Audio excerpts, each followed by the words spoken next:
Hello বন্ধুরা, good morning. সবাই কেমন আছেন? নিশ্চয়ই সবাই খুব খুব ভালো আছে। তো আমরাও ভালো আছি। আর আমি আজকে ঘুম থেকে উঠেছি কিন্তু আবারও সেই সকাল 6টায়।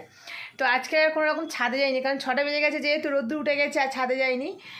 একদিন উঠলে কিন্তু দেখবে পরপর প্রত্যেক দিন ওঠার একটা অভ্যাস হয়ে যায়। তো যাই হোক, আমি এখন ঘরের কোনো কাজ করিনি, জাস্ট উঠে ফ্রেশ হয়ে চা খেলাম। মেয়েও চা খেলো, কারণ ও চা খেতে চায় না, ও একটু ভালো ভালো টিফিন খায়। তো যাই হোক, ওই কালকে রাত্রে সন্ধ্যের সময় আইসক্রিম সব খেয়েছি বলে আজকে সকালে চা দিয়ে শুরু করলাম।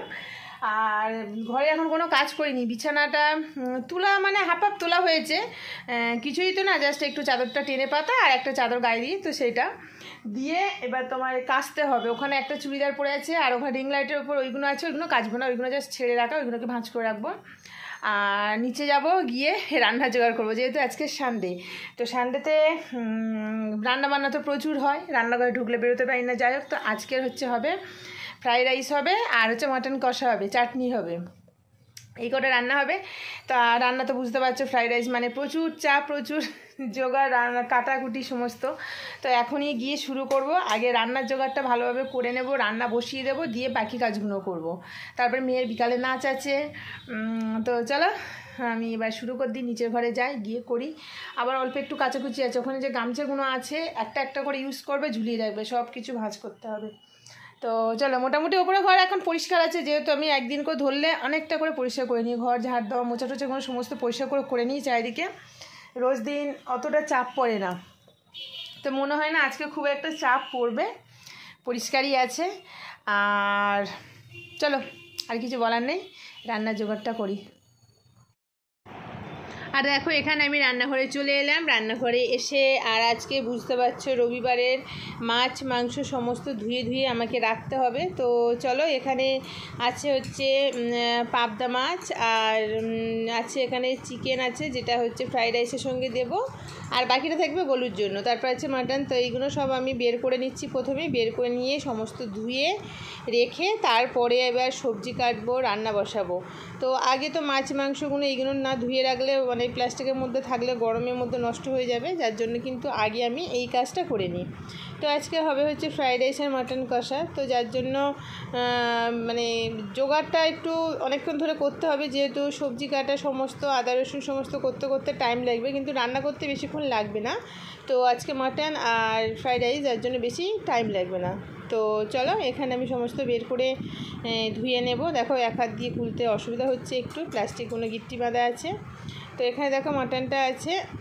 তো এই মাটনটা যেহেতু কষা করবার আজকে একটু অল্পই আছে, খেতে চাই না আমি, আর এখন খাচ্ছি না, এক পিস কোনোদিন এরকম একটু খাই, তো যার জন্য অল্প একটু আছে, প্রায় 500 মতন, তো ওতে হয়ে যাবে। আর এখানে দেখো, আমি চালটা কিন্তু ভালোভাবে ধুয়ে নিয়েছি, 500 মতন চাল নিয়েছি, 1 কেজি প্যাকেটের হাফটা নিয়ে ভিজিয়ে দিয়েছি। আর এখানে সমস্ত ধুয়ে আমি জল ঝরাতে দিয়েছি। আর এখানে যা যা লাগবে বাজার থেকে যা এনেছে, আমি সমস্ত সবজি আদা রসুন মশলা সমস্ত বের করে রেখে দিলাম। দিয়ে এবার সবজিগুলো কাটা হয়ে গেছে, আদা রসুন পেঁয়াজ সব কাটা হয়ে গেছে। এখানে দেখো, চিকেনটাকে আমি কেটে কুচি কুচি করে লেবুর রস আর গোলমরিচের গুঁড়ো আমি মাখিয়ে রেখেছি। আর এখানে দেখো, সমস্ত যা যা ফ্রাইড রাইসের জন্য লাগবে আমি সমস্ত গুছিয়ে নিয়ে নিয়েছি। তো এখানে আমি ভাতটা করার জন্য জল গরম বসিয়ে দিয়েছি, আর কড়াই বসিয়ে দিয়েছি, এর মধ্যে সমস্ত সবজি একটা একটা করে ভাজবো। তো চলো, চালটা তো হয়ে গেছে, এবার এটা আমি জলের মধ্যে গরম জলের মধ্যে দিয়ে দেবো। তো তার আগে আমি এখানে যে শামরিচটা আছে, দেখো শামরিচটা আমি দিয়ে দেবো গরম জলের মধ্যে, গরম জলে ভাতটা হওয়ার আগে আমি সমস্ত যা যা মশলা, ঘি, নুনটা আমি এবারে দিইনি, নুন দিলে ভাতটা যেহেতু ফেটে যায়, তো নুনটা দিইনি, শুধু এইগুলো দিয়েই আমি কিন্তু ভাতটা বসিয়ে দেবো। দেখো, আমি এইগুলো জলের মধ্যে দিয়ে দিলাম, দিয়ে এবার ঘি দিয়ে দেবো। তো এবার মধ্যে দেখো, গরম হয়ে গেছে, জলটা ধোঁয়া ধোঁয়া উঠছে, এর মধ্যে আমি এবার চালটা দিয়ে দেবো। তার আগে আমি এখানে কড়াইতে ফার্স্ট আমি বেরেস্তাটা করে নিচ্ছি। ফ্রাইড রাইসের মধ্যে তো বেরেস্তা দিতেই হবে বলো। আর আজকে সানডে তোমাদের সঙ্গে শেয়ার করছি শুধুমাত্র আমাদের দুপুরের লাঞ্চ, আর লাঞ্চটা কি সেটাই শেয়ার করছি, কিভাবে করছি সেটাও শেয়ার করছি। দেখো, এখানে কিন্তু অনেকক্ষণ চালটা ভেজানো ছিল, প্রায় 1 ঘন্টা মতন, যার জন্য কিন্তু ভাতটা হতে বেশি টাইম লাগেনি। আমার বেরেস্তা ভাজা হয়ে গেছে। এখানে আমি বিনস আর গাজরটা ভাজছি, আর যে প্রেশার কুকারে দেখলে ওখানে কিন্তু মাটনটা আমি সিদ্ধ করে নেব। আর সমস্ত ভাজা কমপ্লিট, দেখো চিকেনটাও ভাজা হয়ে গেছে, সমস্ত সব ভাজা কমপ্লিট। আর এবার আমি মাটনটা বসাবো। আর এখানে ভাতটা দেখো, ভাতও হয়ে গেছে, ঠান্ডা করা হয়ে গেছে।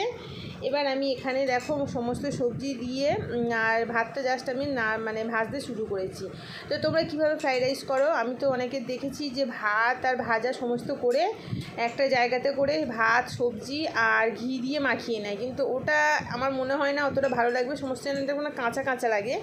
তো কড়াইয়ের মধ্যে ঘি দিয়ে মশলা দিয়ে আবারও রাইসটাকে দিয়ে এইভাবে একটু ভালোভাবে ভাজা ভাজা করে নিলে না, দেখেছি এটা আরও সুন্দর হয়। তো গোলমরিচের গুঁড়ো বেশ খানিকটা দিয়ে দিলাম, দিয়ে ভালোভাবে এখানে মাখিয়ে নেব একদম। আর হয়ে এসছে আমার। আর এখানে মাটনটা কিন্তু আমি প্রেশারে সিদ্ধ করে তারপর অল্প অল্প করে ওই মাটনের যে স্টুটা আছে ওইটাকে দিয়ে কিন্তু কষে কষে রান্না করছি। দেখো এখানে আমি বেশি ঝোল করব না, আজকে কষাই থাকবে, মটন কষা হবে আর ফ্রাইড রাইস। তো দেখো এখানে হয়ে এসছে আমার, কিন্তু সিদ্ধ তো হয়েই আছে। তো এখানে শুধুমাত্র মশলাটা দিয়ে একটু জল দিয়ে মানে ওই যে মাটনের স্টুটা দিয়ে আর করছি। তো এখানে হয়েও এসেছে।